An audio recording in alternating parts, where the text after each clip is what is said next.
और कल क्या पढ़ा था, पहले मुझे कल का याद करवाएं ताकि फिर हम आज का लेक्चर उस हिसाब से जो है वो देखें कि आज क्या पढ़ना है।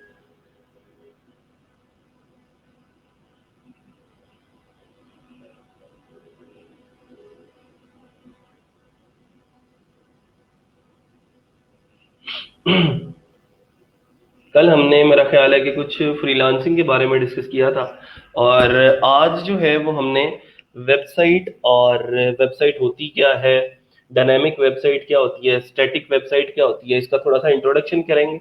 और फिर उसके बाद हम मूव ऑन कर जाएंगे अपनी HTML की तरफ।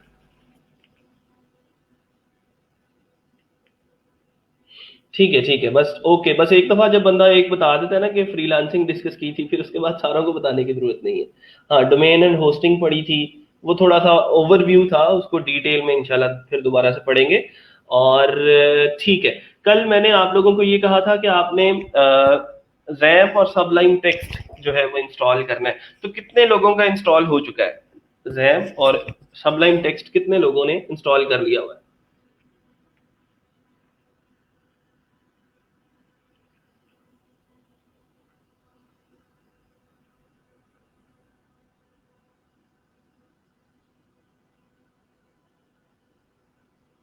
बाबर अली कह रहे हैं कि सर फ्रीलांसिंग रिपीट कर दें। बाबर, आपका जो क्वेश्चन है ना, कि उस फ्रीलांसिंग के अंदर कौन सा पॉइंट समझ में नहीं आया, वो क्वेश्चन मुझे बताओ, मैं पूरा लेक्चर दोबारा से सिर्फ आपके लिए जो है वो रिपीट नहीं कर सकता।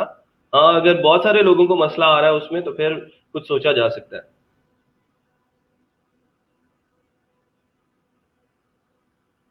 ठीक है, वेरी गुड, काफी लोगों ने इंस्टॉल कर लिया है।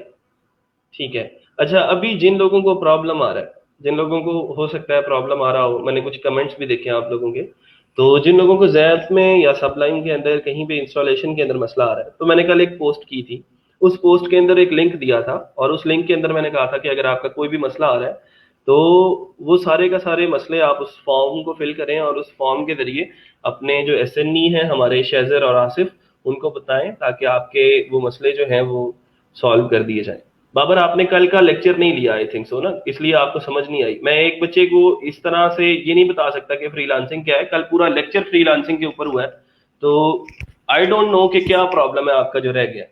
ऐसे मैं किसी का जवाब नहीं देता। कोई टेक्निकल सवाल है, कोई मुझे लगेगा ना कि एक्चुअली ये सवाल है, तो फिर मैं उसका जवाब दूंगा।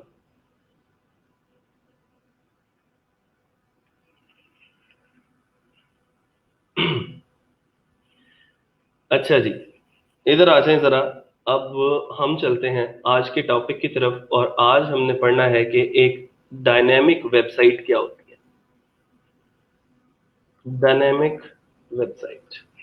अच्छा, डायनेमिक वेबसाइट पढ़ने से पहले हम थोड़ा सा एक ओवरव्यू ले लेते हैं स्टैटिक वेबसाइट का।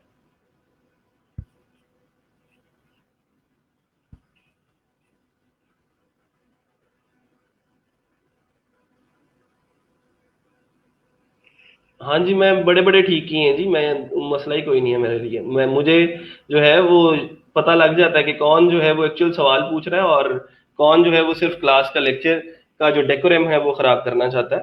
तो आप लोग शायद जो है वो थोड़ा सा कोशिश कर रहे हैं कि लाइट ले लें, लेकिन डोंट वरी, ये कोई पहली दफा मैं आप लोगों को नहीं पढ़ा रहा। स्टैटिक वेबसाइट क्या होती है? हम एक पेज बनाते हैं, और उस पेज के ऊपर एक इमेज लगा हुआ है, और एक जो है वो आपका कोई कंटेंट है टेक्स्ट फॉर्म के अंदर, और टेक्स्ट फॉर्म के अंदर सारी की सारी चीजें हैं, जिस ऐसा लेआउट है जिसके ऊपर कोई चीज रोजाना के रोजाना चेंज नहीं होती। उसकी एग्जांपल के तौर पे मैं आप लोगों को बता सकता हूँ कि हम किसी वेबसाइट का अगर अबाउट अस का पेज बनाते हैं, तो अबाउट अस का पेज के अंदर हम उस कंपनी के बारे में लिखते हैं कि वो कंपनी क्या करती है, उस कंपनी का विजन क्या है, मिशन क्या है, सारी की सारी बातें। तो मतलब इसका ये होता है कि आप अ, बहुत सारी इंफॉर्मेशन जो है वो स्टैटिक फॉर्म के अंदर देना चाहते हो, और वो ऐसी इंफॉर्मेशन है जिसको आपने रोजाना रोजाना चेंज नहीं करना होता। ठीक है। रोजाना रोजाना चेंज करने का मतलब ये है कि आप ये कह सकते हो कि अबाउट अस का एक पेज हो सकता है, कॉन्टेक्ट अस का पेज होता है। अबाउट अस के पेज के अंदर आप क्या करते हो, अपनी टीम के बारे में लिखते हो। तो टीम मेंबर्स हम रोजाना रोजाना तो चेंज नहीं करते ना। तो ऐसा कंटेंट, ऐसी वेबसाइट जिसका कंटेंट बारहा चेंज नहीं होता, उसको हम स्टैटिक वेबसाइट बोलते हैं। और ऐसी वेबसाइट जिसका जो कंटेंट है उसको हम टाइम टू टाइम चेंज करते रहते हैं। उसके बैकएंड के ऊपर एक डेटाबेस लगी हुई होती है, जिस डेटाबेस के अंदर जाके डेटा स्टोर होता है, और मुख्तलिफ किस्म की चीजें रोजाना चेंज होती रहती हैं। कुछ स्लाइडर्स हैं, वो स्लाइड कर रहे होते हैं, नई नई प्रोडक्ट्स आ रही होती हैं, नए नए आर्टिकल्स आ रहे होते हैं। एक मेरा ब्लॉग है हूट रैबिट के नाम से ना। अच्छा, ये हूट रैबिट का जो ब्लॉग है वो क्या करता है कि जो नई नई टेक न्यूज़ है वो सारी की सारी इस ब्लॉग के ऊपर पब्लिश की जाती हैं। और जो जो दुनिया के अंदर नया कुछ भी होता है उसकी जो इन्फॉर्मेशन है वो यहाँ पे दी जाती है, और लोग आते हैं उस इन्फॉर्मेशन को पढ़ते हैं और उनके लिए वो फायदामंद होती है। जैसे अब यहाँ पे है जी, best artificial intelligence course for course you will see today, and YouTube is testing products in videos, feature for shopping links, innovation codes and their perspective. ठीक है, mass demands budget from white, an experiment explore the stunning power of our star son. ठीक है, मुख्तलिफ किस्म की इसकी categories बनाई गई हैं। अच्छा, अब ये अबाउट अस का पेज है।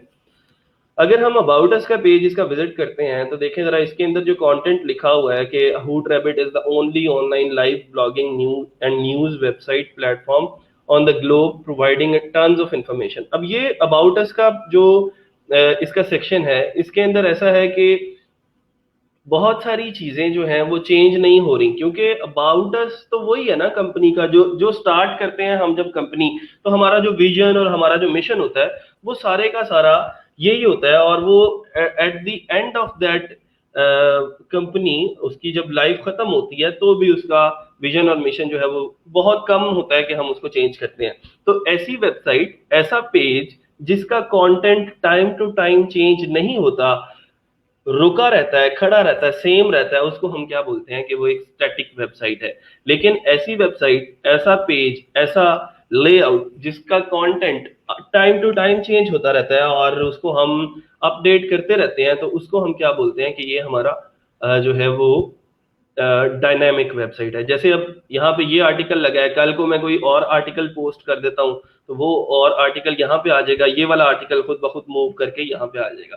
ठीक है, तो इस तरह की जो चीजें हैं उसको हम अब यहाँ पे एड्स वगैरह आप लोगों को नजर आ रही हैं गूगल की। आपको ये भी एक एड्स है, लोग आते हैं इस पूरे आर्टिकल को भी पढ़ते हैं और साथ कहीं ना कहीं इस एड के ऊपर क्लिक भी कर देते हैं, जिसकी वजह से डॉलर्स जो है वो बनते हैं और गूगल एडसेंस के जरिए ये ब्लॉग जो है वो पैसे कमाता है। ठीक है, तो डायनेमिक वेबसाइट की एग्जांपल के तौर पे मैं अगर आप लोगों को बताऊं कि इसकी एग्जांपल्स क्या हो सकती हैं, कि डायनेमिक वेबसाइट की एग्जांपल एक ब्लॉग हो सकता है। ठीक है, एक ई कॉमर्स वेबसाइट हो सकती है। ई कॉमर्स वेबसाइट के साथ साथ कोई अमेजॉन एफिलिएटेड वेबसाइट या एफिलिएट वेबसाइट, कोई भी किसी भी किस्म की अमेजॉन एफिलिएट वेबसाइट। ठीक है, फिर उसके बाद आप कह सकते हो कि आपका जो पोर्टफोलियो है, पोर्टफोलियो को हम जो है वो क्यों कहते हैं डायनामिक वेबसाइट, क्योंकि पोर्टफोलियो भी चेंज होता है। और पोर्टफोलियो चेंज होने का मतलब ये है कि आज मेरी जो स्किल है वो कम है, कल को जो है वो ज्यादा स्किल्स हो जाएंगी और ये सारे का सारा काम जो है वो चल जाएगा। तो इस तरह आप लेके उसको चल सकते हो, जैसे जैसे आपकी स्किल्स बढ़ती रहती हैं आप अपने पोर्टफोलियो वेबसाइट को उस तरह इनहेंस करते रहते हो और नई नई चीजें उसके अंदर इंट्रोड्यूस करते रहते हो। जब स्टैटिक वेबसाइट की बात करते हैं तो स्टैटिक वेबसाइट के अंदर आपका अबाउट अस आ जाता है। ठीक है, अबाउट अस का पेज हम किसी वेबसाइट पे बना लेते हैं, वो स्टैटिक पेज क्यों कहलाता है, क्योंकि उस वो अबाउट अस उस कंपनी के बारे में इंफॉर्मेशन होती है। ठीक है, और उस कंपनी की इंफॉर्मेशन टाइम टू टाइम इतनी जल्दी चेंज नहीं होती। ठीक है, फिर उसके बाद कोई आर टीम की कोई मैंने वेबसाइट बनाई है और या कोई पेज बनाया है, तो आर टीम के अंदर मैंने अपने जो सीईओ डाले, डायरेक्टर डाले, और मैंने उसके अंदर programmer, web developer, social media marketers और ये सारी की सारी चीजें डाली। तो उसको हमने जो है वो अब टीम जो है वो टाइम टू टाइम चेंज तो नहीं होनी ना। मतलब ये है कि आप रोजाना तो नहीं आए आए दिन अपनी वो जो है कोई सीईओ को चेंज कर लिया, या फिर आपने अपने सोशल मीडिया मार्केटर को या प्रोग्रामर को चेंज कर लिया। तो ऐसा कंटेंट जो टाइम टू टाइम चेंज नहीं होता उसको हम स्टैटिक वेबसाइट के ऊपर डालते हैं, और ऐसा कंटेंट जो हमने आए दिन रोजाना के रोजाना कुछ ना कुछ नया उसके ऊपर चेंज करना होता है। जैसे ई कॉमर्स वेबसाइट के ऊपर हमने कोई नई प्रोडक्ट्स इंट्रोड्यूस करवानी होती हैं, तो नई प्रोडक्ट्स हम लगा सकते हैं ई कॉमर्स वेबसाइट के ऊपर। ब्लॉग के ऊपर या अमेजोन एफिलिएट वेबसाइट के ऊपर हमने नया आर्टिकल डालना होता है तो वो डाल सकते हैं। पोर्टफोलियो क्या होता है? Portfolio is like our CV. ठीक है, कि हम उस सीवी के अंदर अपनी नई नई स्किल्स को इंट्रोड्यूस करते रहते हैं, और सारी की सारी चीजें जो है वो हम लेके चलते हैं।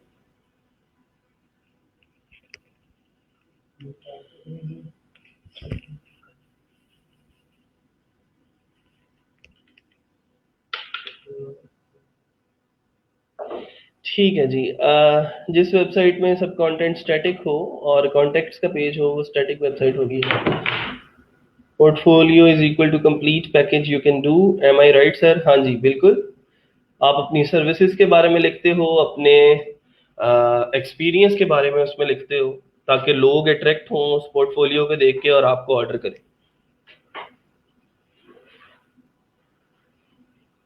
पूरी साइट भी स्टैटिक हो सकती है और कोई एक पेज भी स्टैटिक हो सकता है, कोई मसला नहीं। अच्छा जी, अब आते हैं हम जरा ये जो चीजें हमने पढ़नी है कि ये सारी की सारी चीजें जो है वो वर्क कैसे करती हैं। कुछ कंपोनेंट्स हैं जिनकी मदद से हम वेबसाइट बनाते हैं। सबसे पहला कंपोनेंट है HTML। ठीक है। अच्छा, अब ये HTML जो है आप लोगों को पता है, सब लोगों को क्या है? ये हाइपर टेक्स्ट मार्कअप लैंग्वेज। अच्छा, हाइपरटेक्स्ट मार्कअप लैंग्वेज का मतलब या HTML का जो मकसद है वो ये है कि आपकी जो वेबसाइट है उसका जो स्ट्रक्चर है वो डिजाइन करना है इसमें। It is used to design the structure of any website. अच्छा, स्ट्रक्चर का मतलब क्या है कि ये एक वेबसाइट है जो मैंने खोली हुई है नोटपैड की ना। इस स्ट्रक्चर का मतलब ये है कि इसमें पहले एक मेन्यू आ रहा है, ये एक मेन्यू बार है, उसके अंदर कुछ बटन्स लगे हुए हैं। फीचर्स का बटन है, अबाउट का बटन है, रजिस्टर और लॉगिन का पेज है, होम का बटन है। अच्छा, फिर उसके बाद यहाँ पे इसकी बॉडी आ जाती है, ये यहाँ से लेके यहाँ तक इसकी बॉडी है। फिर नीचे चलते हैं तो नीचे यहाँ पे एक फुटर है, जिस फुटर के अंदर कुछ लिंक्स लगे हुए हैं। तो इसका मतलब ये हुआ कि एक वेबसाइट की जो मेन सेक्शन है वो तीन चार होते हैं, जिसमें सबसे पहले एक हेडर होता है, एक बॉडी होती है, एक कोई साइड बार होता है, जैसे ये साइड बार नजर आ रहा है आपको, और एक फुटर होता है। ठीक है। अच्छा, अब ये सारी के सारे काम जो हैं ये हम डिजाइन कैसे करते हैं, ये सारे के सारे जो सेक्शंस हैं ये बनाते कैसे हैं? वो हम बनाते हैं HTML से। ठीक है। और HTML एक कह लें कि हाइपरटेक्स्ट मार्कअप लैंग्वेज है जो टैग्स की मदद से, जिसके अंदर हम मुख्तलिफ किस्म के जो सेक्शंस हैं वो डिजाइन करते हैं। जैसे मैंने आपको बताया कि हेडर बना लिया इसका हमने, इसकी बॉडी के अंदर कोड कर लिया, इसके फुटर के अंदर कोड कर लिया, तो ये सारे का सारा हम HTML के जरिए किया करेंगे। फिर उसके बाद जो अगली चीज है, जो अगला कंपोनेंट है वो है CSS, जिसको हम बोलते हैं कैस्केडिंग स्टाइल शीट। अच्छा, अब ये कैस्केडिंग स्टाइल शीट क्या करती है? It is used to style the components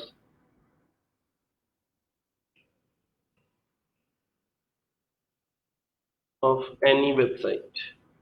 अच्छा, अब आप लोगों को नजर आ रहा है कि ये जो कलर है यहाँ पे, ये कलर लगा हुआ है ना, ये ब्लू कलर, ये कलर HTML ने नहीं लगाया, ये कलर लगाया है CSS ने।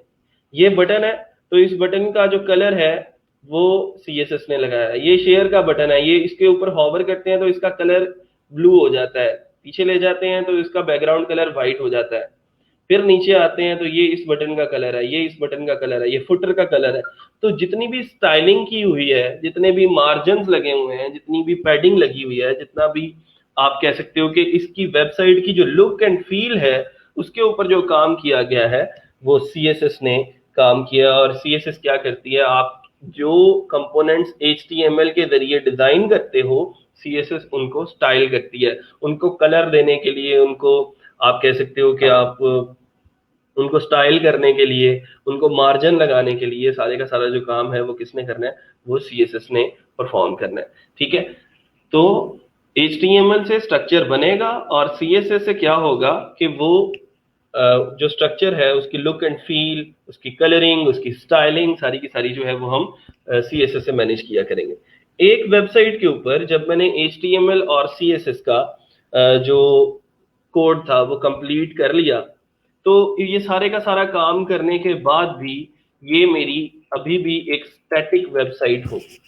स्टैटिक वेबसाइट क्या होती है? जो सिंपल एक पेज होता है और उसके ऊपर बार बार कंटेंट को हम चेंज नहीं करते, लेकिन जैसे ही हम इसके अंदर PHP एम्बेड करते हैं और उसके बाद माई एसक्यूएल एम्बेड करते हैं। माई एसक्यूएल क्या है? माई एसक्यूएल डेटाबेसेस है। PHP क्या करती है? इसको हम PHP को बोलते हैं hypertext preprocessor to add the functionalities in the website. ये क्यों यूज होती है? किसी भी वेबसाइट के अंदर जब हमने कोई फंक्शनैलिटी ऐड करनी होती है तो हम PHP का इस्तेमाल करते हैं। PHP के अंदर कुछ आप कह सकते हो कि कुछ लूप्स होती हैं, कुछ फंक्शंस होते हैं, कुछ क्लासेस होती हैं, ऑब्जेक्ट ओरिएंटेड प्रोग्रामिंग होती है, जिसकी मदद से हम इस HTML और CSS के अंदर बनी हुई वेबसाइट के अंदर जब हम PHP को एम्बेड करते हैं तो वो एक डायनामिक वेबसाइट बनना स्टार्ट हो जाती है। ठीक है, इसके अंदर हम जो है वो डायनामिक चीजें जो है वो डालना शुरू कर देते हैं और डायनामिक वेबसाइट। ठीक है, और ये सारी की सारी जो चीजें हैं ये कहाँ पे जाके स्टोर होनी है? ये मेरी MySQL डेटाबेस के अंदर होगी। इसको हम ऐसे लिख लेते हैं, जो हम यूज करेंगे MySQL डेटाबेस होगी। और इस MySQL डेटाबेस के अंदर आप ये कह लो कि इसका नाम MySQL क्यों है? SQL stands for structured Curie language. ठीक है, और माए इसका नाम क्यों है? क्योंकि ये जिस साइंटिस्ट ने या जिस कंप्यूटर साइंटिस्ट ने इस लैंग्वेज को डेवलप किया था उसकी बेटी का नाम जो था वो माए था। ठीक है, इसलिए उसने अपनी बेटी के नाम पे इसका नाम माई एसक्यूएल रख दिया। माए उसकी बेटी का नाम है और SQL stands for structured Curie language. तो एसक्यूएल जो है वो अब हमारी हो गई माई एसक्यूएल और स्ट्रक्चर्ड क्यूरी लैंग्वेज में लिख देता हूँ यहाँ पे।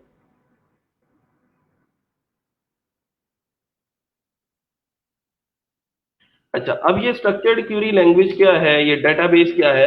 डेटाबेस क्या होती है कि आपकी जितनी भी रिकॉर्ड्स होते हैं, जितनी भी वेबसाइट की जो कंटेंट है वो कहीं ना कहीं जाके स्टोर होता है। और कोई फॉर्म वगैरह आपने अपनी वेबसाइट के अंदर लगाया है, जैसे लॉगिन का फॉर्म है, आपका रजिस्ट्रेशन का फॉर्म है, या फिर आपके अटेंडेंस का फॉर्म है, ये सारे के सारे फॉर्म्स पीछे कहीं ना कहीं जाके आपकी ये जो वैल्यूज आप देते हो इनको स्टोर करते हैं और उनसे उनके ऊपर हम मुख्तलिफ किस्म की फंक्शनैलिटीज जो है वो परफॉर्म करते हैं। और सारी की सारी चीजें जो है उसके ऊपर हम कह सकते हैं कि हमने कोई ऑपरेशन परफॉर्म करना है, जैसे हमने कोई रिकॉर्ड ऐड करना है, रिकॉर्ड जो है वो डिलीट करना है, रिकॉर्ड को अपडेट करना है, तो वो हम जो है वो सारी की सारी चीजें ऐसे मैनेज किया करेंगे।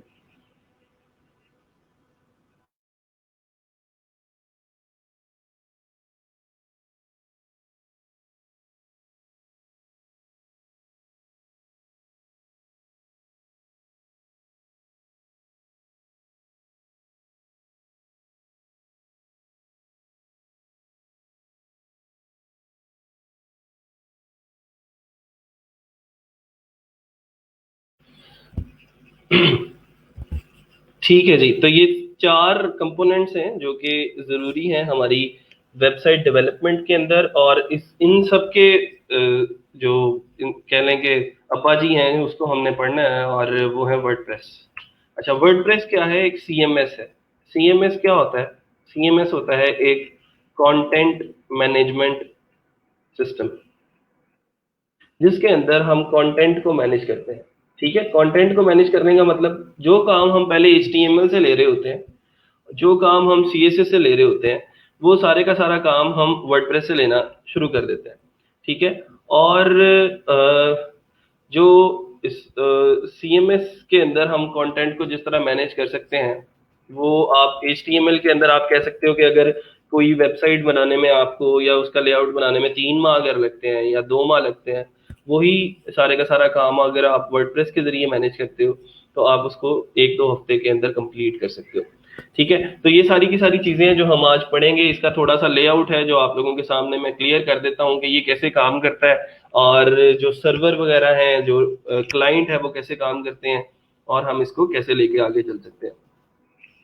अच्छा जी, यहाँ पे आप लोगों ने गूगल के अंदर जब भी हम कुछ लिखते हैं, गूगल के अंदर हम लिखते हैं फेसबुक लिखा, गूगल के अंदर हमने यूट्यूब लिखा।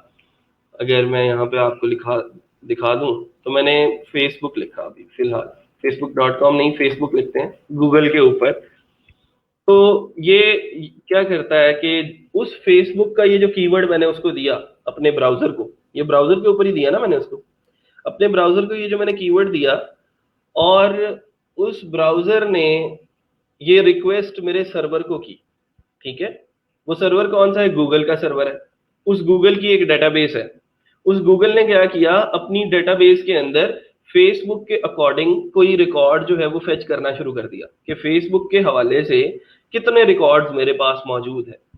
तो गूगल की डेटाबेस में उसको ये सारे के सारे रिकॉर्ड्स जो हैं वो मिले, 1 2 3 4 5 6 7 8 9 10 एंड सो ऑन। ठीक है, उसको अपनी डेटाबेस में उस कीवर्ड के हवाले से जो जो चीजें मिली वो सारी की सारी उसने ला के हमें पकड़ा दी। इसका मतलब ये हुआ कि फेसबुक के रिलेटेड उसको कुछ ना कुछ डेटा जो था वो मौजूद था उसके पास। अब मैं कोई ऐसे ही कीवर्ड डाल देता हूँ गूगल के ऊपर, तो गूगल क्या करता है वैसे तो वो इसके खिलाफ, इसके हवाले से भी उसने कुछ ना कुछ शो करवा दिया है, लेकिन चले क्योंकि गूगल इतनी बड़ी डेटाबेस है कि उसके पास किसी ना किसी कीवर्ड के हवाले से कुछ ना कुछ पड़ा होता है। तो फिर गूगल क्या करता है, अगर मैं कोई ऐसा कीवर्ड उसको दे देता हूँ तो वो क्या करेगा कि वो ये कहेगा कि sorry this content is not available, और मेरी डेटाबेस में ऐसा कोई रिकॉर्ड मौजूद नहीं है जो आप फेच करना चाह रहे हैं। इसी को अगर मैं डायनेमिक और स्टैटिक वेबसाइट के हवाले से लेके चलूँ, हमें बचपन में एक एग्जांपल दी जाती थी।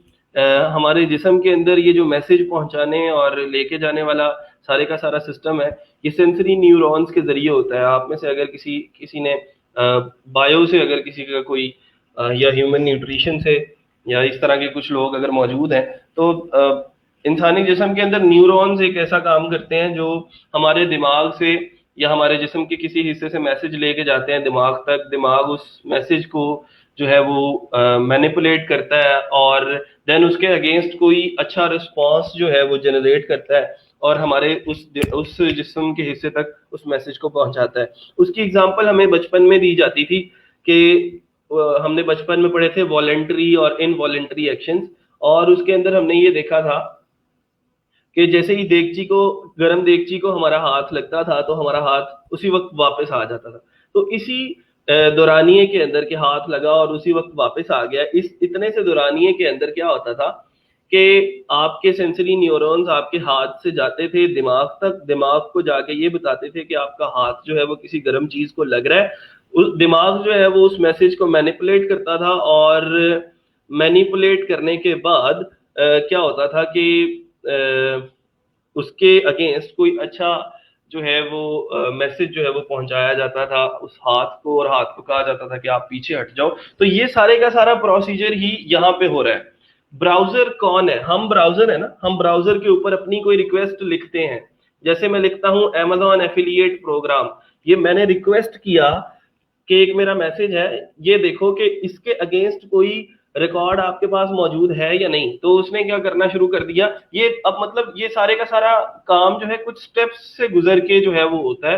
वो स्टेप्स क्या हैं उनको हम आज देखते हैं कि ये कैसे काम सारे का सारा जो है वो हम कर सकते हैं। अगर हम इसको कंप्यूटर की लैंग्वेज के अंदर पढ़ते हैं इसी वॉलेंट्री और इनवॉलेंट्री एक्शंस को, तो ये सारे के सारा काम कैसे होता है। सबसे पहले क्या करते हैं, सबसे पहला जो काम है वो होता है वेब ब्राउजर का। जैसे हमने अभी गूगल के ऊपर फेसबुक सर्च किया तो यूजर ने एंटर किया कुछ समथिंग लाइक दैट कि http/facebook.com, server.com, facebook.com, youtube.com, जैसे मर्जी कर लें।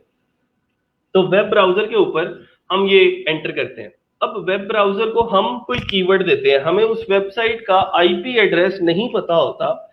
हर एक वेबसाइट का एक अलग अलग आईपी एड्रेस होता है, जैसे अलग अलग डोमेन होती है, इसी तरह अलग अलग आईपी एड्रेस भी होता है। तो हर एक डोमेन के अगेंस्ट एक आईपी एड्रेस पड़ा हुआ होता है, जो कि यूज होता है उस स्पेसिफिक वेबसाइट को लोकेट करने के लिए और हमारे ब्राउजर के अंदर उसकी आउटपुट को शो करवाने के लिए।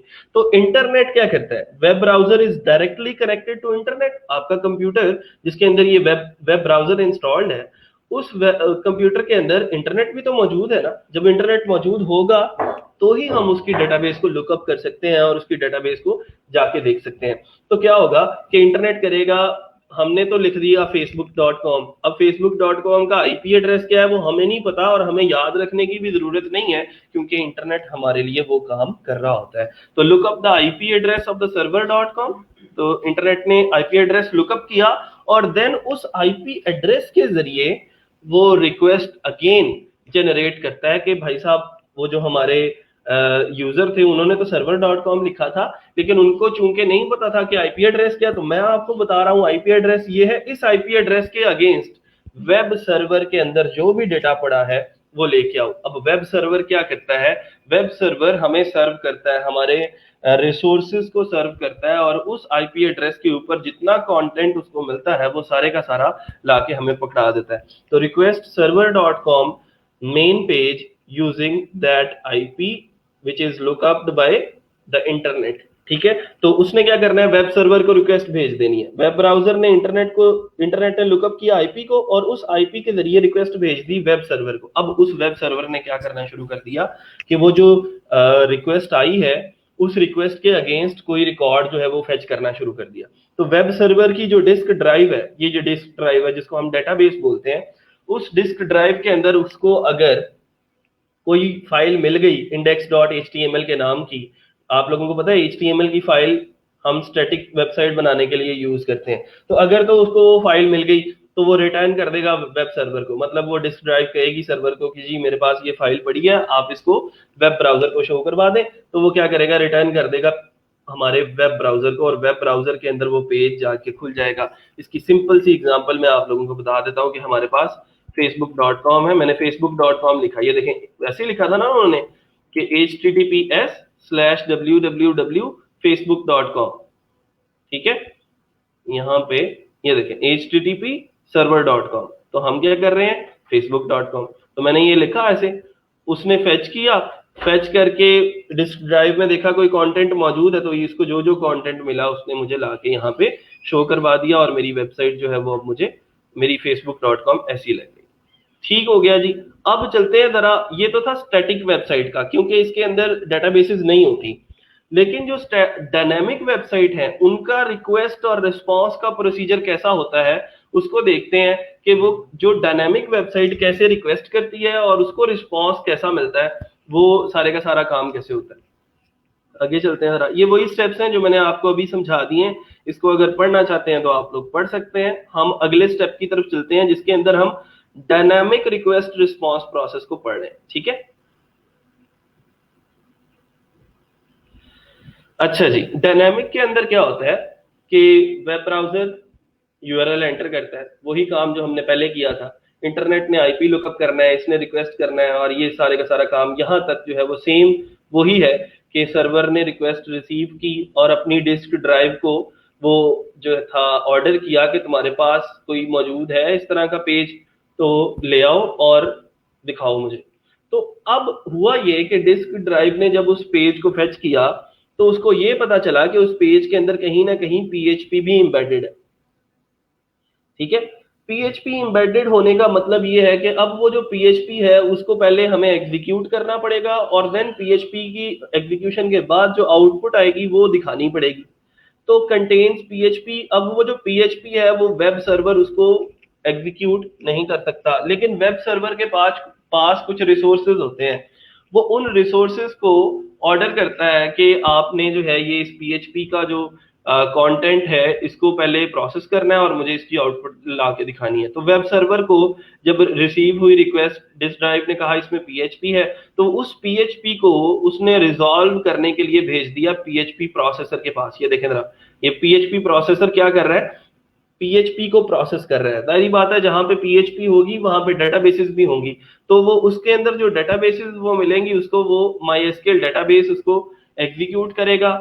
डेटाबेस अलग से एग्जीक्यूट हुई, पीएचपी अलग से एग्जीक्यूट हुई, और उनका जो डेटा था, जो कंपाइल्ड डेटा था दोनों का, वो पीएचपी प्रोसेसर के पास वापस आया। उसने उस सर्वर को भेजा और सर्वर ने दोबारा से वेब ब्राउजर के अंदर उस पेज को डिस्प्ले करवा दिया, और हमारे पास अब पीएचपी प्रोसेसर भी इसके अंदर एम्बेडेड है और माईएसक्यूएल डेटाबेसेस भी। ये रिसोर्सेज हैं वेब सर्वर के जो उनको वक्त पढ़ने पे यूज करता है। जब उसको HTML का पेज मिलता है तो वो HTML के पेज को डायरेक्टली जो है वो दिखा देता है ब्राउजर के अंदर, लेकिन जहां पे उसको पीएचपी मिल गई तो पीएचपी वो खुद से जो है वो सर्व नहीं कर सकता, प्रोसेस नहीं कर सकता। इस वजह से वेब सर्वर ने उसको पीएचपी प्रोसेसर की तरफ भेज देना है और देन हमने उसकी एग्जीक्यूशन की तरफ चले जाना है। ये सारी की सारी बातें समझाने का मतलब सिर्फ ये है कि आप लोगों को पता चल जाए कि ये चीजें कैसे काम करती हैं। हमने खुद से जाके नहीं करना होता, ये सारे का सारा काम ऑटोमेटिकली होता है। हमने तो सिर्फ गूगल पे लिखना होता है ना फेसबुक, और हमें उसका रिकॉर्ड मिल जाता है, ठीक है। लेकिन ये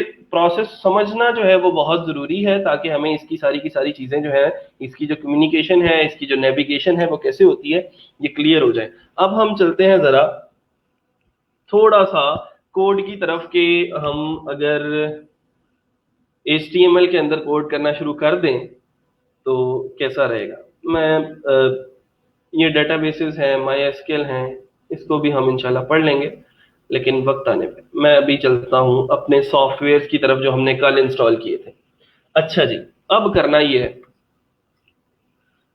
समझने की जो बात है वो ये है कि अब हमारे पास दो सॉफ्टवेयर इंस्टॉल हो चुके हैं। एक सॉफ्टवेयर है हमारा सबलाइम टेक्स्ट, और एक सॉफ्टवेयर है हमारा जैम्प, ठीक है। ये मेरे पास दोनों यहाँ पे मौजूद है। मैं जैम्प के ऊपर क्लिक करता हूँ इसके कंट्रोल पैनल पे, ठीक है, और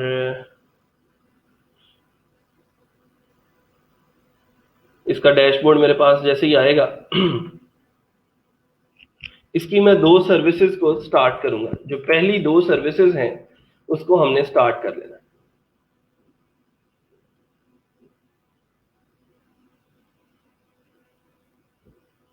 ये मेरे पास जैम्प का कंट्रोल पैनल खुल गया। सब लोगों ने क्या करना है, इसकी पहली जो दो सर्विसेज हैं अपाची की और MySQL की, इन सर्विसेज को हम कर लेते हैं स्टार्ट।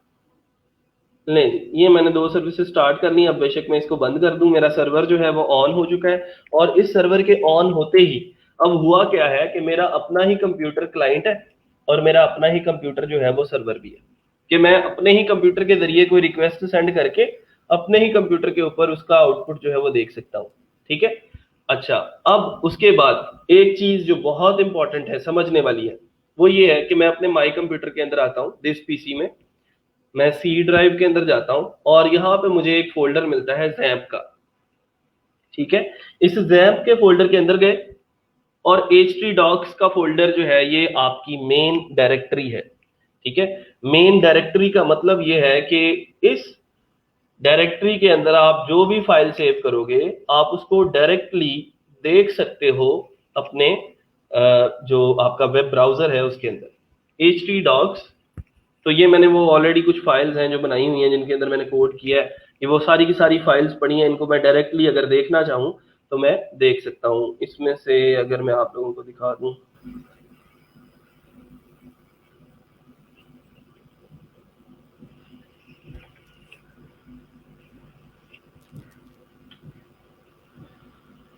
अच्छा चलें लोकल होस्ट पे देख लेते हैं।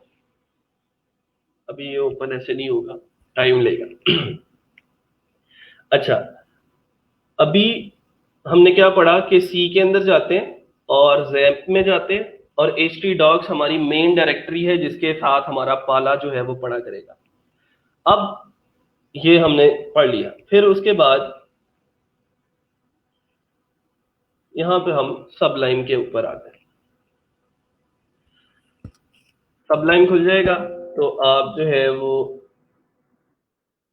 यहाँ पे ये सबलाइन की ऐसी स्क्रीन आए, मैं क्या करता हूँ कंट्रोल एन के जरिए एक नई फाइल क्रिएट कर लेता हूँ। कंट्रोल एन न्यू फाइल के लिए जो है वो इस्तेमाल होता है। ये नई फाइल शुरू हो गई। अब इस फाइल को सबसे पहले मैंने सेव करना है, ठीक है। सेव करने के बाद मैं कंट्रोल एस से उसको सेव करता हूं तो मेरे पास ये डायलॉग बॉक्स जो है वो शो हो जाता है। तो वो सेव कहां पे करना है? सबसे पहले हम सी में जाएंगे, ठीक है। सी के अंदर जैप में जाएंगे।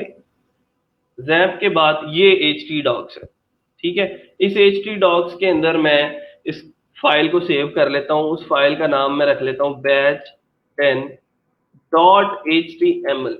ये बहुत जरूरी है, ठीक है। इसका नाम जो मर्जी रख लें, आप अपने नाम पर रख लें, Sufiyan dot H T M L रख लें, Murtaza dot H T M L रख लें, Shahzeb dot H T M L रख लें। मैंने रखा batch 10 dot H T M L और मैंने इसको सेव कर दिया। यहां तक का प्रोसीजर कितने लोगों ने कर लिया मुझे करके दिखाएं जरा। अभी तक का ये जो काम मैंने किया है कि सर्वर को ऑन किया, उसकी दोनों सर्विसेज स्टार्ट की जैम्प की, ठीक है। सबलाइन में आए, सबलाइन के अंदर एक कंट्रोल एन के जरिए फाइल क्रिएट की और उसको कंट्रोल एस के जरिए सेव किया। डायलॉग बॉक्स शो हुआ और मैंने उसको सी, जैम्प और एच टी डॉक्स के अंदर किसी भी नाम से, लेकिन उसकी जो एक्सटेंशन है dot H T M L वो सेव कर लेनी है। वेरी गुड, ठीक है, बेहतरीन।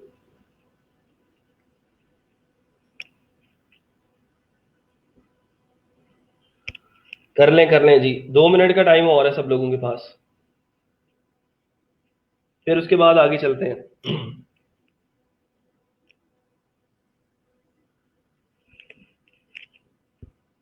हाँ, मैं रिपीट कर देता हूँ।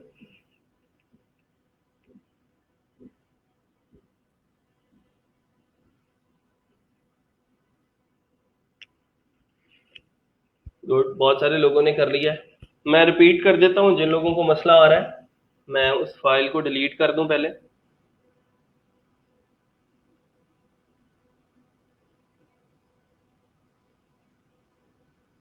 सारा काम मैं शुरू से करूंगा, डोंट वरी। ये बैच 10 की ये जो फाइल थी मैंने कर दी डिलीट। अब जरा गौर से देख लें दोबारा से। ये जी कंप्यूटर आपने अभी ऑन किया, समझ लें अभी आपने कंप्यूटर ऑन किया। मैं दोबारा से शुरू बता रहा हूँ।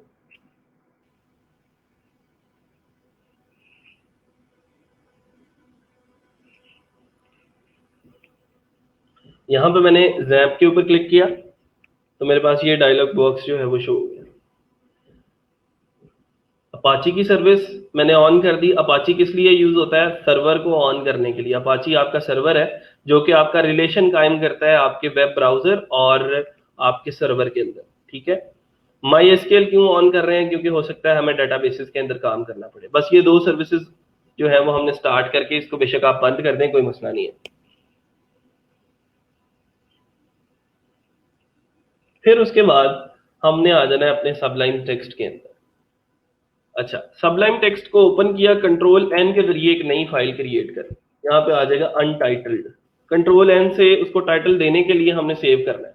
कंट्रोल एस से हमने सेव किया और सेव कहाँ पे करना है? सी में जाएंगे सबसे पहले। यहाँ पे सी के अंदर क्लिक किया, जैम्प के ऊपर क्लिक किया और ये मेरे पास एच टी डॉक्स है। ये एच टी डॉक्स के फोल्डर के अंदर जब हम आ गए तो यहाँ पे हमने उसका नाम जो है वो बैच 10 रख देना, या बैच 10 रख लें, Sufiyan dot H T M L रख लें, आपकी अपनी मर्जी है।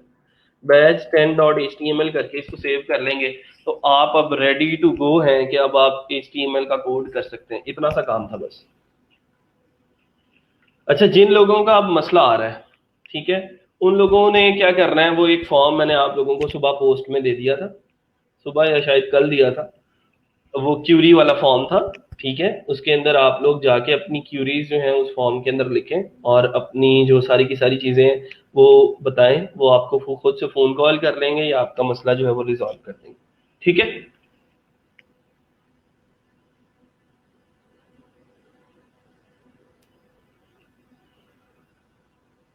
ओके, चलें जी। तो अब चलते हैं ज़रा हम अपने एच टी एम एल की तरफ। सबसे पहले ठीक है, कोई मसला नहीं है यार, अभी मैं कोई इतना ज़्यादा नहीं पढ़ा रहा। अगर किसी का कोई मसला आ रहा है, आज का दिन आपके पास है, आप आज सारे के सारे उन मसले मसाइल जो हैं जितने भी हैं उनको बताओ और उनको रिजॉल्व करवाओ, और कल को दोबारा से हम कर लेंगे, ठीक है, कोई मसला नहीं।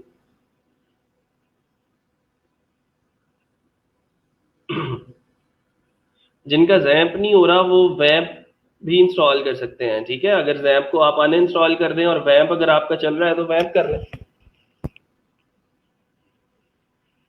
अच्छा जी, साले कह रहे हैं कि सर स्क्रीनशॉट कैसे लेते हैं लैपटॉप पे। मैं कैसे स्क्रीनशॉट लेता हूँ, मेरे पास एक एक्सटेंशन है, उसका नाम है लाइट शॉट। आप गूगल पे लिखेंगे ना लाइट शॉट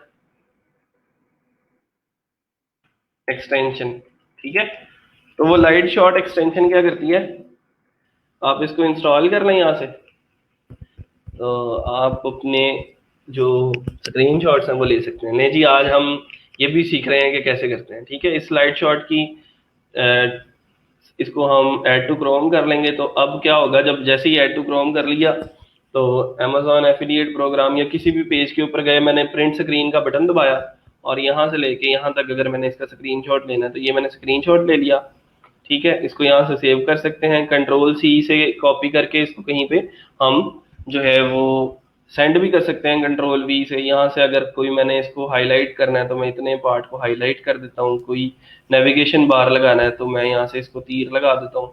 इस तरह के ये सारे के साम काम कर सकते हो, टेक्स्ट वगैरह लिखना है तो टेक्स्ट लिख सकते हैं, यहाँ से आप इसको सेव कर लें बस, ठीक है। ये कंट्रोल एस दबा देंगे तो सेव हो जाएगा। वो कह रहा है screenshot is save to screenshot underscore 3 PNG और कुछ, ठीक है, स्निपिंग टूल भी यूज कर सकते हैं। Okay, that's great.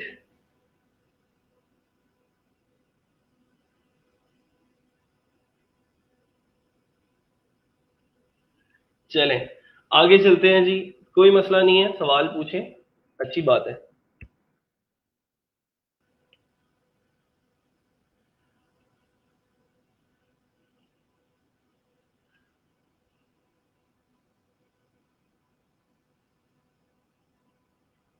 बाकी जिन लोगों के मसले हैं ये जैम्प के, वो सारे के सारे आप लोग मसले मसाइल अब उस फॉर्म के अंदर लिख दें, आज उस फॉर्म को फिल करें और अपनी क्यूरीज जो है वो लेके जाएं। हमारे जो एसएनईज हैं उनकी जॉब ही ये है कि आप लोगों की जो सॉफ्टवेयर इंस्टॉलेशन है उसको उन्होंने ठीक करना है, और आप लोगों के जितने भी सॉफ्टवेयर हैं उनको उन्होंने फिक्स करवाना है, उनकी जितनी भी फंक्शनलिटीज हैं वो ओके करवाएंगे, ठीक है, तो उसको कर दें।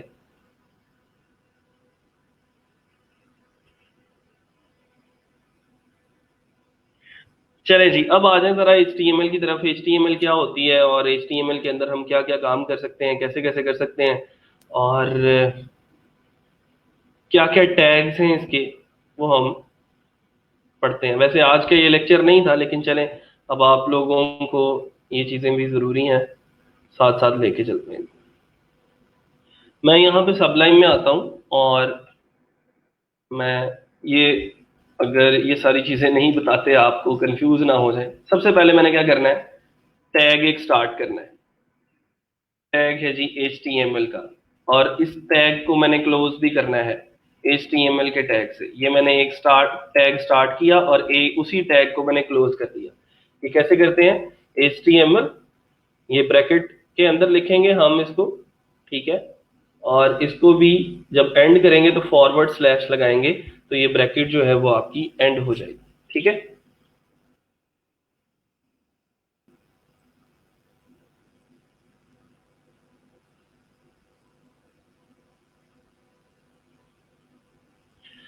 अच्छा, अब उसके बाद अगला जो सेक्शन है हमारा वो सेक्शन है हेड का, ठीक है।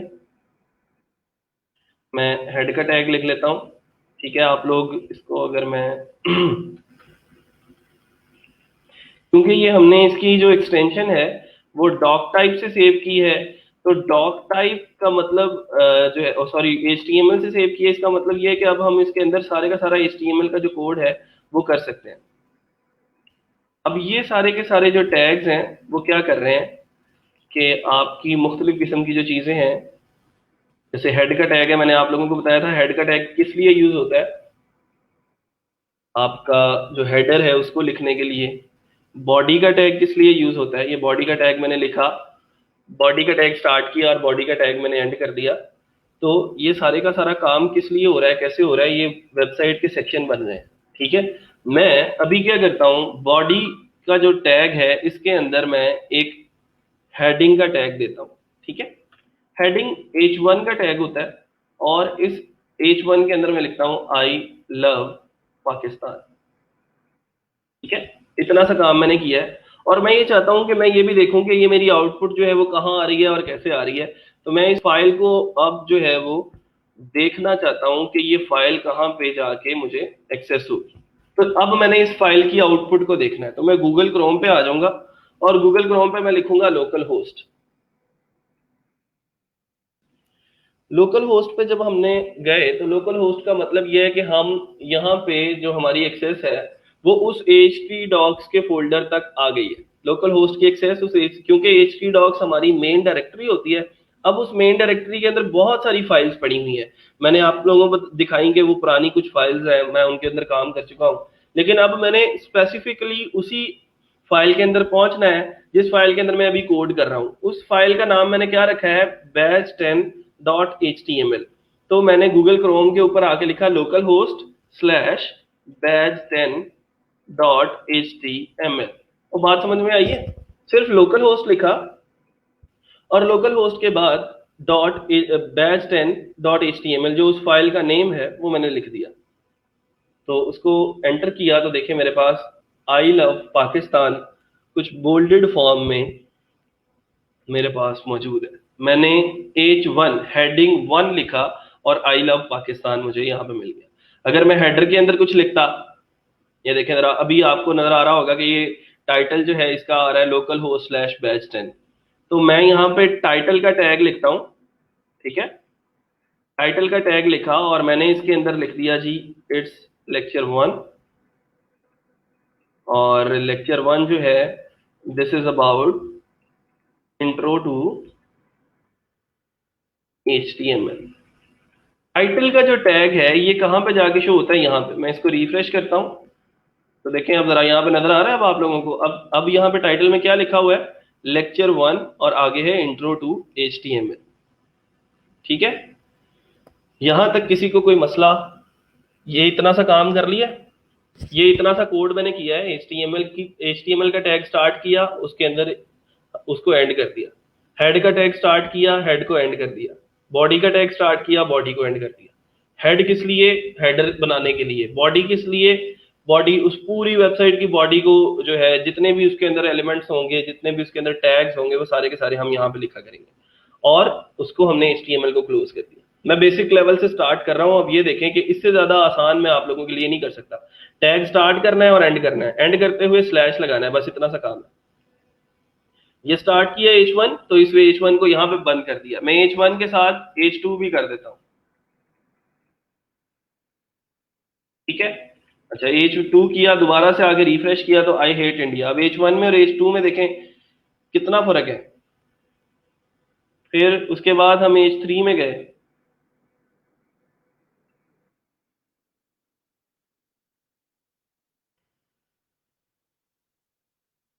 तो जैसे जैसे आप नीचे आते जाएंगे, अगर मैं इसका कॉन्टेक्स्ट सेम कर दूं सारों का ताकि आप लोगों को इसका जो फर्क है वो वाजे हो जाए, तो मैं अगर इसको ऐसे करता हूं कि इसकी कुछ 6 हेडिंग्स बना लेता हूं। हमारे पास टोटल जो है वो 6 हेडिंग्स होती हैं। ठीक है,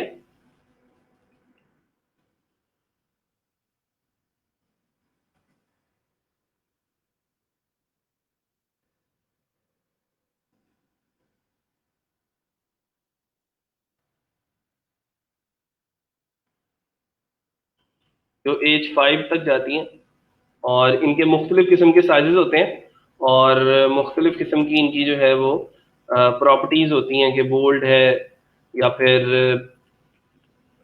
कितनी उसकी हाइट है, कैसे इसको लेके चलना है। तो ये मैंने पहली लाइन में लिखा H1 I love Pakistan, H2 में लिखा, 3 में 4 5 6, ये सारे का सारा काम किया और मैं वापस आया।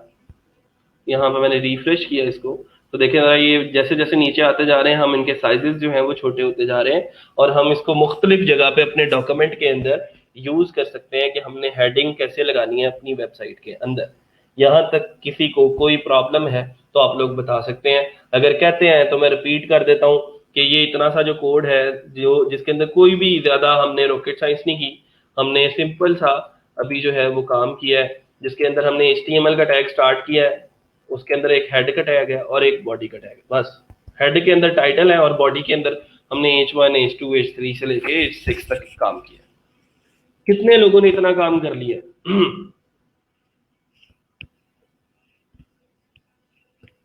कितने लोगों को क्लियर हो गया ये सारे का सारा?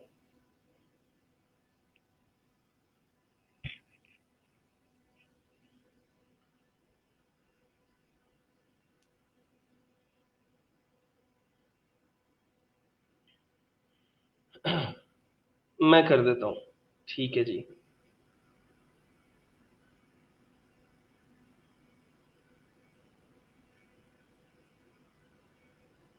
Good, very good.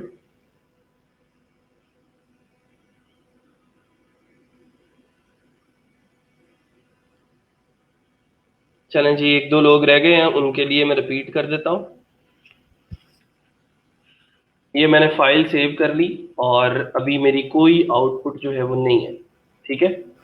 सबसे पहले जब हम HTML का कोड स्टार्ट करते हैं तो HTML का जो मेन टैग होता है वो होता है HTML का। ठीक है, HTML का टैग स्टार्ट करेंगे और एंड करेंगे। स्टार्ट करने के लिए ये जो है ब्रैकेट लगाएंगे, ये वाली जो सबसे छोटी ब्रैकेट होती है, इसको आप ग्रेटर देन और लेस देन का साइन बोलते हो। ठीक है। अच्छा, ये ब्रैकेट कैसे राइट करनी है? ये शिफ्ट दबाओगे ना तो एम के साथ वाला बटन होता है। ठीक है, शिफ्ट दबा के एम के साथ वाला बटन दबाओगे तो लेस देन, और उसके बाद जो है वो, अगर ग्रेटर देन वाला साइन लगाना है तो शिफ्ट दबा के जो है वो ग्रेट डॉट वाला साइन दबाओगे तो वो ग्रेटर देन का लग जाएगा। अब ये भी बताना पड़ेगा मुझे, सॉरी मुझे नहीं पता था कि ये ब्रैकेट नहीं लगानी आती आपको, नहीं तो मैं ये भी बता देता। जिन लोगों का जैम्प का एरर आ रहा है वो फॉर्म फिल कर दें ताकि कल तक आपका ये प्रॉब्लम जो है वो रिजॉल्व हो जाए। हाँ जी, मैं रिपीट कर रहा हूँ। ठीक है। अच्छा जी, HTML का टैग स्टार्ट किया और HTML का टैग हमने बंद करना है, तो ब्रैकेट लगाई और मैंने उस टैग को बंद कर दिया। बंद कैसे करना है? ब्रैकेट्स दोनों लगानी है, लेकिन HTML के स्टार्ट से पहले हमने जो है वो ग्रेटर देन फॉरवर्ड स्लैश लगानी है। अब ये फॉरवर्ड स्लैश कैसे लगानी है ये भी बता दूं। शिफ्ट दबाओगे तो क्वेश्चन मार्क का साइन जहां से दबाते हो उसको क्वेश्चन मार्क को दबाओगे तो ये जो है वो फॉरवर्ड स्लैश लग जाएगी।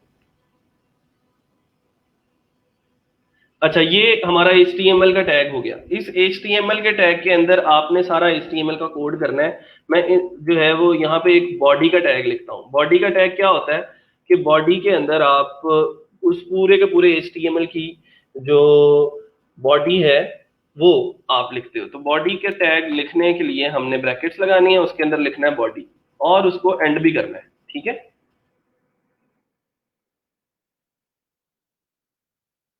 ये फॉरवर्ड स्लैश लगा दी। ठीक है। अच्छा, ये बॉडी का टैग हो गया। अब इस बॉडी के टैग के अंदर हमने जो है वो HTML के जो सारे के सारे कोड हैं, जैसे पैराग्राफ लिखना है अगर कोई आपने, या फिर आपने कोई हेडिंग लिखनी है। मैं जैसे हेडिंग लिखता हूँ H1। ठीक है, उसका टैग मैंने H1 का स्टार्ट किया और H1 का टैग एंड कर दिया। उसके अंदर मैंने कोई भी हेडिंग देनी है, जैसे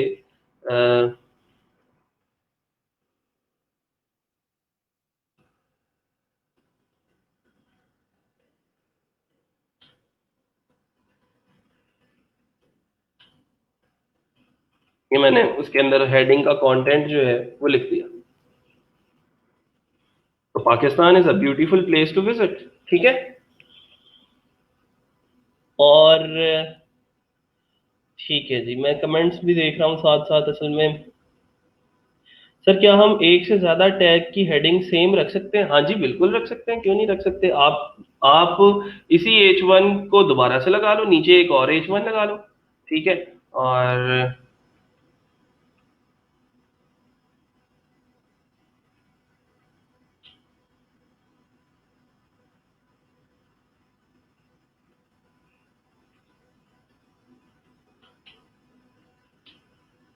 ओके,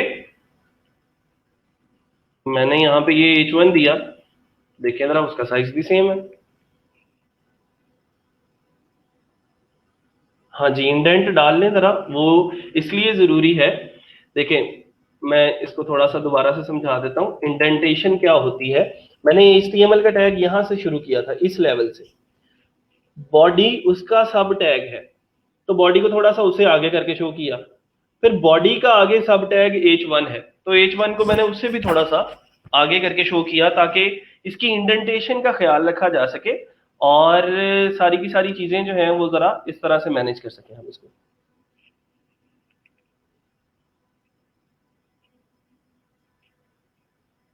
क्रोम में कैसे ओपन करना है मैं बता देता हूं।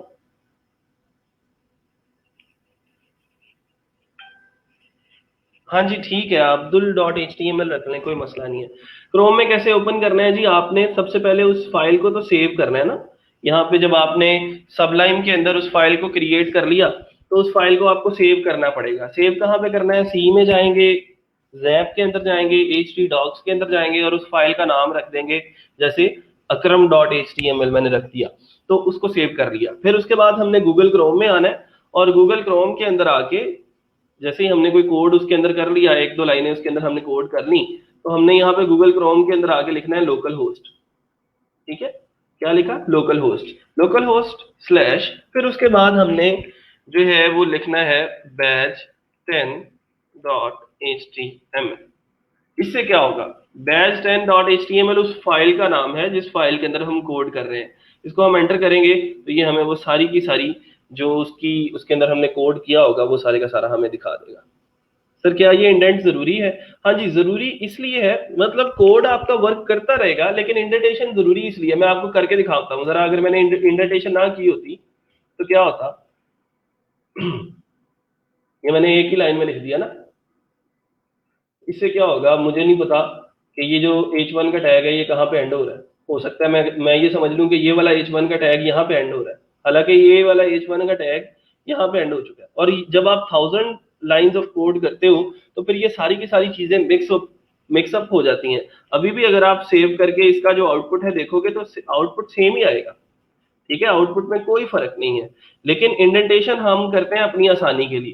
ठीक है, ताकि हमें ये सारी की सारी चीजें जो है वो याद ना रखनी पड़े और हमें खुद से पता हो कि HTML का सब टैग है बॉडी, और बॉडी के अंदर एक कंपोनेंट है H1 का।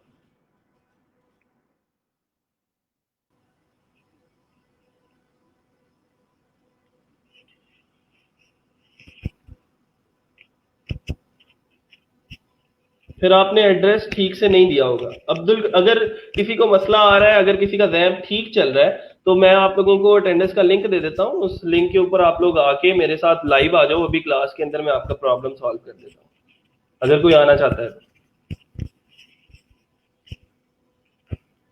लाइव आओ ताकि सब लोगों को पता भी लगे कि आप लोग कहाँ पे मसला कर रहे हो, उस मसले को हम रिजॉल्व कर लेते हैं। ठीक है,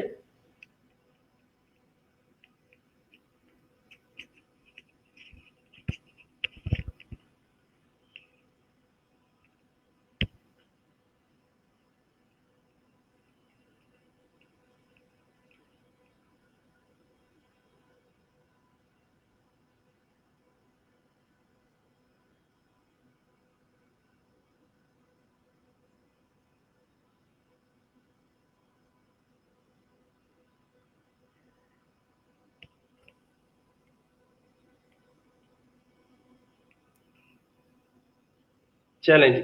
ठीक है, अब इसके साथ साथ कुछ और चीजें पढ़ लेते हैं। मैं H1 के बाद एक और टैग लिखता हूं पैराग्राफ का।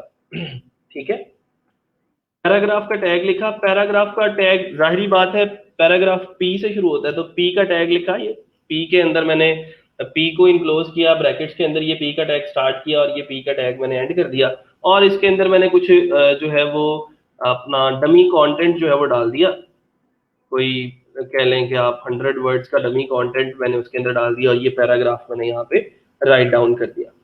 तो जैसे ही मैं अब इसको रिफ्रेश करूंगा तो ये एक पैराग्राफ मेरा यहाँ पे लिखा आ गया। इसके अलावा एक और पैराग्राफ अगर आप इस हेडिंग के अंदर देना चाहते हैं तो पैराग्राफ यहाँ पे लिखें, उसके अंदर कंटेंट डालें, और ये आपका वो वाला पैराग्राफ भी तैयार है। दो पैराग्राफ्स दो हेडिंग्स के अंदर आपने डाल दिए।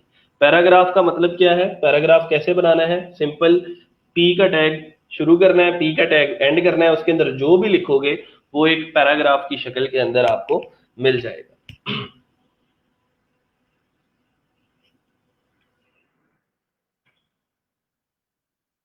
आप पैराग्राफ खुद से लिखना चाहते हैं तो खुद से लिख लें।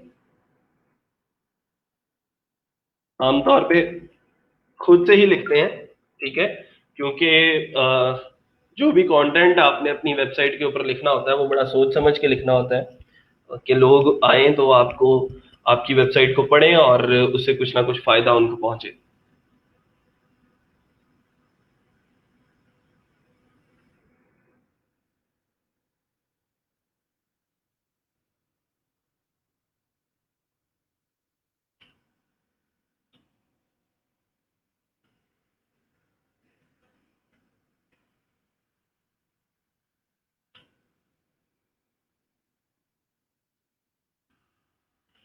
अच्छा जी।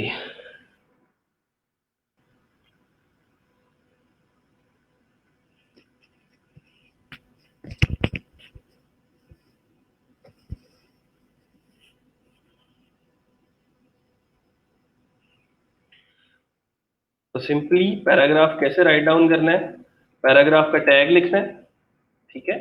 कैसे लिखना है जी, पी, उसके दोनों तरफ ब्रैकेट्स आनी चाहिए, ठीक है। और जैसे ही एंड भी करना है हमने तो फॉरवर्ड स्लैश और पी, पैराग्राफ बंद कर दिया। अब ये जो पैराग्राफ है यहाँ पे, ये पैराग्राफ, ये जो स्पेस है, इस स्पेस के अंदर आप लोग जितना मर्जी पैराग्राफ लिखें, जो भी आपने इसके अंदर लिखना है वो आप इसके अंदर कोई डमी कंटेंट लिख सकते हैं, वो पैराग्राफ आपका बन जाएगा।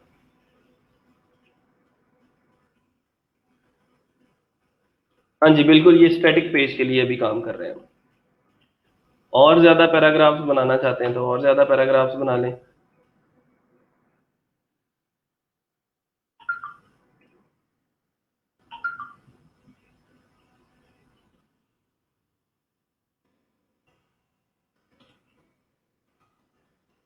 अच्छा, ये मैं काम अभी सिर्फ कर रहा हूँ, ये हम एक स्टैटिक वेबसाइट जो है वो क्रिएट कर रहे हैं, फिर इसी को कॉपी करके अगर नीचे भी डालना है, कि मैंने दो पैराग्राफ्स को कॉपी किया और इस हेडिंग के बाद मैंने यहाँ पे प्लेस कर दिया।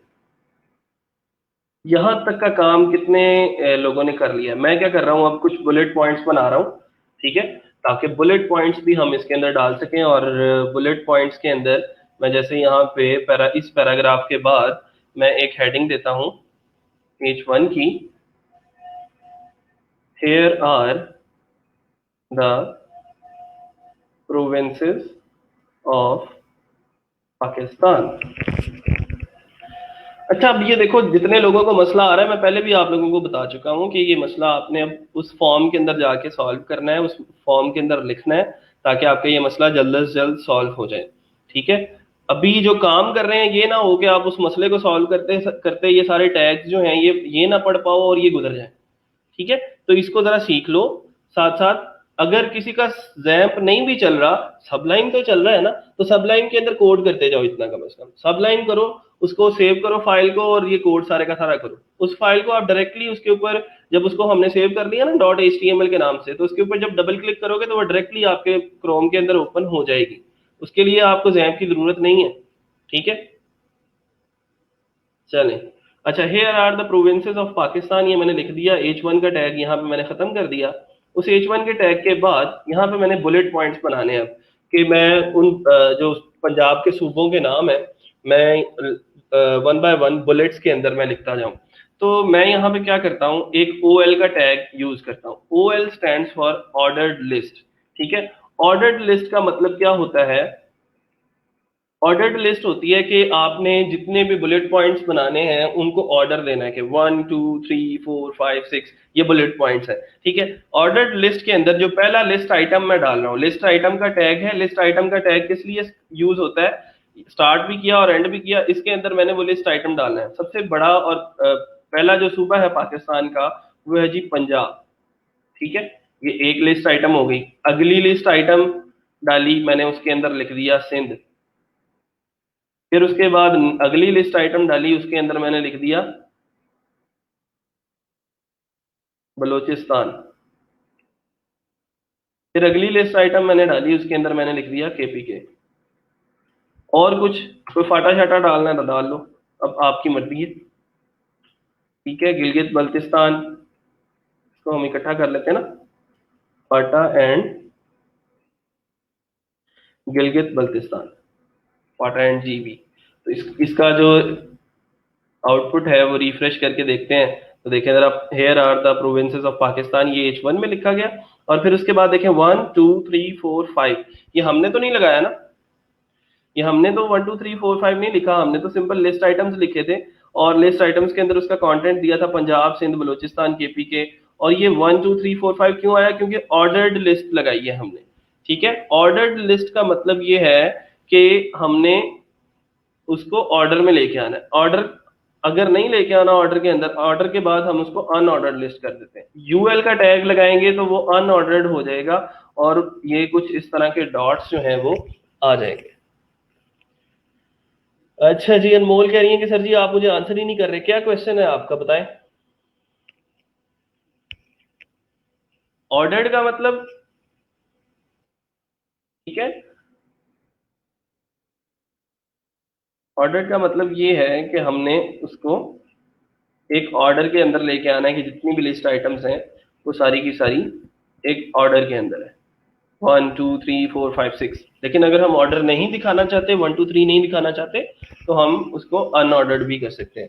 इंस्टॉल किया है जैम्प भी, सबलाइम भी, बट ओपन कुछ भी नहीं हो रहा। सबलाइम क्यों नहीं ओपन हो रहा, बताओ मुझे। मैं आपको लिंक सेंड करता हूँ। मुझे जो है, मैं अभी देखता हूँ। स्ट्रीम यार्ड पे आ जाओ मेरे साथ लाइव, आपका जो है वो मैं प्रॉब्लम सॉल्व करता हूँ सारों के साथ।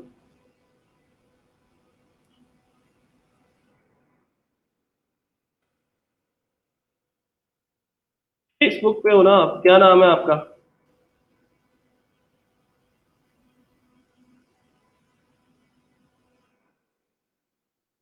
अनमोल आयशा, आप मेरे साथ फ्रेंड लिस्ट में ऐड हो?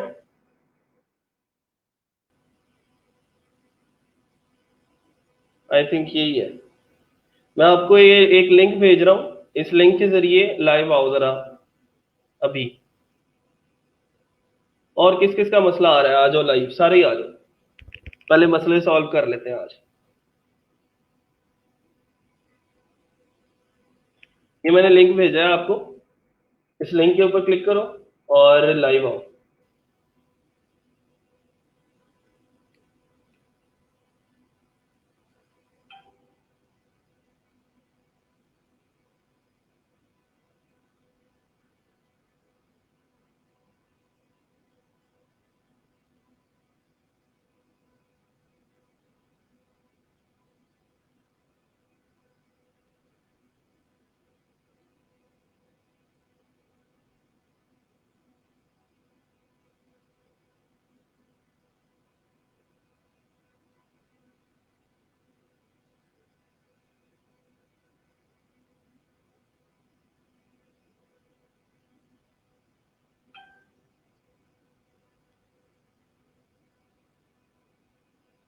सब्तैन हैदर।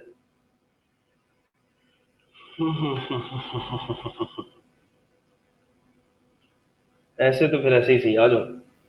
और किस किस को आना है लाइव? आप आई नहीं हो लाइव, अनमोल अभी तक आप लाइव नहीं आई।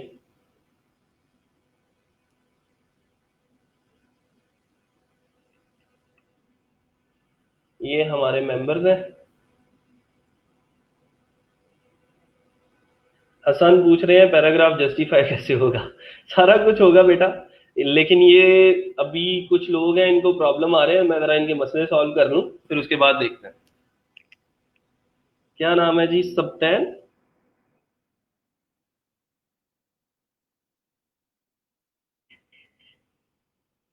कौन सा लिंक सर जी? मैंने आपको इनबॉक्स किया है आपके फेसबुक के ऊपर, उस लिंक के ऊपर क्लिक करो और आ जाओ।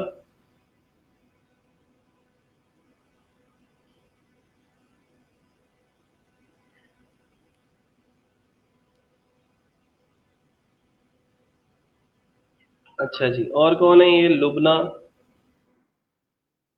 शहजादी।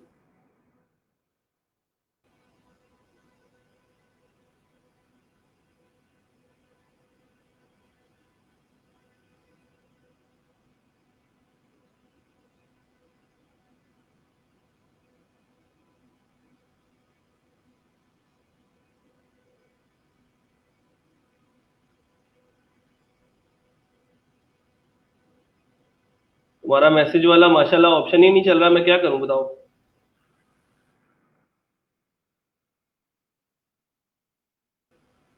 इतनी प्राइवेसियां लगाई हुई हैं। चलो, सत्यान आपको भी मैसेज हो गया है। अरसल यूनस कह रहे हैं कि सर मुझे कोई भी इशू नहीं है, लेकिन मैंने भी लाइव आना है। ठीक है जी, सही है। अ, सारे ही लाइव आ जाओ, मैं चला जाता हूँ। यही रह गया। अच्छा, और कितने लोग हो गए हैं? सप्तान को चला गया है, और लुबना, लुबना रहती है।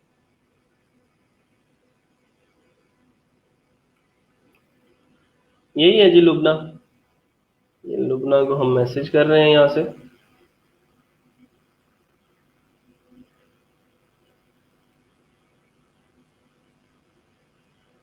और यहाँ से भी जाना था।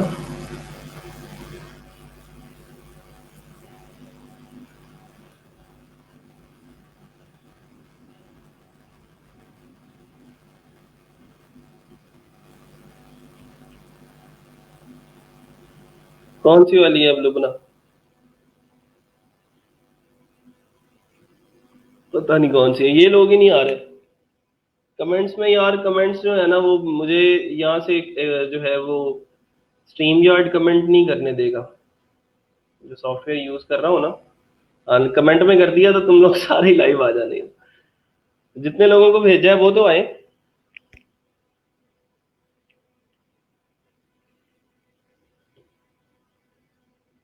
हाँ, सही है, ठीक है। और कुछ क्रोम में शो नहीं हो रहा।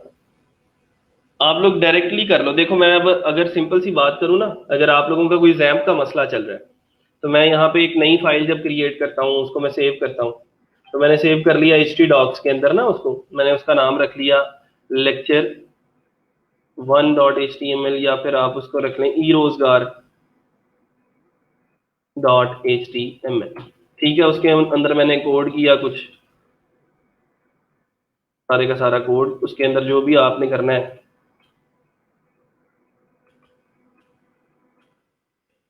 मैं जल्दी जल्दी से जरा कोड कर देता हूँ। अच्छा, फिर उसके बाद एक पैराग्राफ लिख लेते हैं इसके अंदर। तो इतना सा कोड कर लिया मैंने और इसको सेव कर लिया। अब मैं जाता हूँ अपने यहाँ पे सी पैनल के अंदर, सॉरी, दिस दिस पीसी, सी में गया, जैप के अंदर गया, और ये मैं चला गया एच टी डॉक्स में। तो यहाँ पे मुझे, जहाँ पे वो ई रोजगार वाली फाइल है ना, ये किधर गई? ये फाइल पड़ी है ई रोजगार की, जो मैंने अभी डेवलप, अभी मैंने जो है वो इसको क्रिएट किया। मैं इसके ऊपर डबल क्लिक भी करूंगा ना, तो ये मेरे गूगल क्रोम में खुल जाएगी, और मुझे ये आई लव पाकिस्तान और ये जो सारे का सारा काम था, ये मुझे शो हो जाएगा। किसी जैम्प की जरूरत नहीं पड़ी, देखें। ठीक है, तो बगैर रैप के आप लोग ये काम कर सकते हो। अब ये हीरा खान कह रही है कि सर अपाची स्टार्ट नहीं हो रहा मेरा, तो अपाची की अभी जरूरत ही नहीं है। ठीक है, अपाची के बगैर भी आप लोग ये काम कर सकते हो कि डायरेक्टली उसको इस तरह लेके चल सकते हो। फाइल सेव करो सबलाइन के अंदर, उसको नाम दो eroजगार.html का, एच डॉक्स में जाओ, उसके ऊपर डबल क्लिक करोगे तो वो फाइल ओपन हो जाएगी। इतना सा काम है।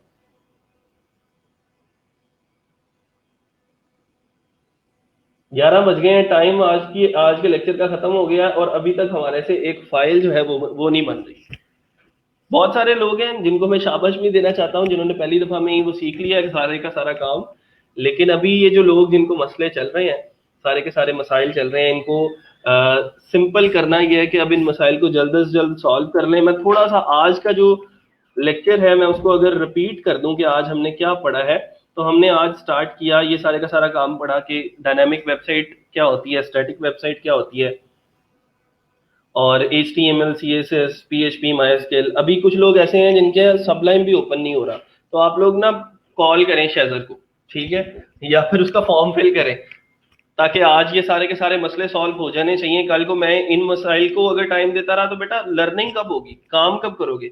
अगर तुम लोगों से अभी यही चीजें क्लियर नहीं हो रही तो काम कब होगा, सीखना कब है? मैंने आप लोगों को कल एक बात कही थी कि मुझे जितना खींचोगे ना उतना ज्यादा मैं दूर तक लेके जाऊंगा आपको। अगर मैं इन्हीं प्रॉब्लम्स को सॉल्व करने के अंदर लगा रहा तो सारे का सारा जो लेक्चर का टाइम है वो इन्हीं चीजों के अंदर जाया हो जाएगा, और हम लोग रोजाना आके यही देखा करेंगे कि फलां बंदे का सबलाइन नहीं चल रहा और फलां बंदे का जो है वो जो चीज़ें हैं वो नहीं चल रही, तो इनको जल्द से जल्द सॉल्व करने की कोशिश करें। अब ये देखें बहुत सारे लोगों के कमेंट्स आ रहे हैं, वो कह रहे हैं all clear sir from my side, done everything, thank you, and सब कुछ डन है सर, माशाल्लाह, गुड।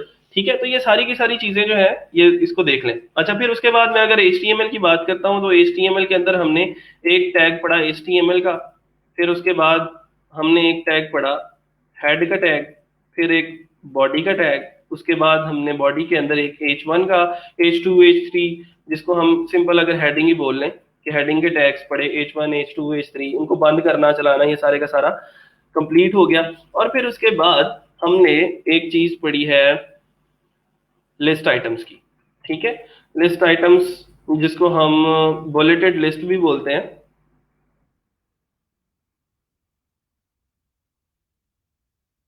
ठीक है, ये कुछ चीजें जो है वो हमने आज डिस्कस की हैं, यही आपकी आज की असाइनमेंट है। और ये सारे का सारा काम आप लोगों ने आज ये इतना सा कोड करके आना है। कल को इंशाल्लाह हम बाकायदगी से जो है वो HTML स्टार्ट करेंगे, HTML के टैग्स दोबारा से स्टार्ट करेंगे, HTML से शुरू करेंगे और देन दोबारा से आगे जाएंगे। ठीक है, तो किसी को भी परेशान होने की जरूरत नहीं है, सिंपल छोटा सा एक एक सिनेरियो है ना, उसको फॉलो कर लें। जिसको भी किसी को एरर आ रहा है वो उस फॉर्म को फिल करे, आपको वो हेल्प करेंगे आपकी प्रॉब्लम को सॉल्व करने के लिए, और आपका ये सारे का सारा चीज जो है वो सामने आ जाएगी।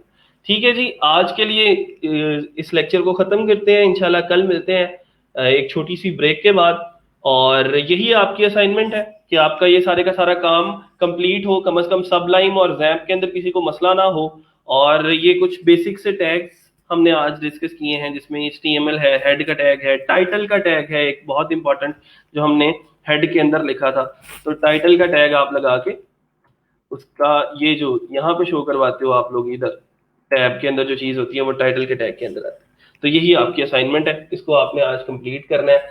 आज के लिए इतना ही, इंशाल्लाह मिलते हैं छोटी सी ब्रेक के बाद। अपना और अपने घर वालों का ख्याल रखिएगा। अल्लाह हाफिज।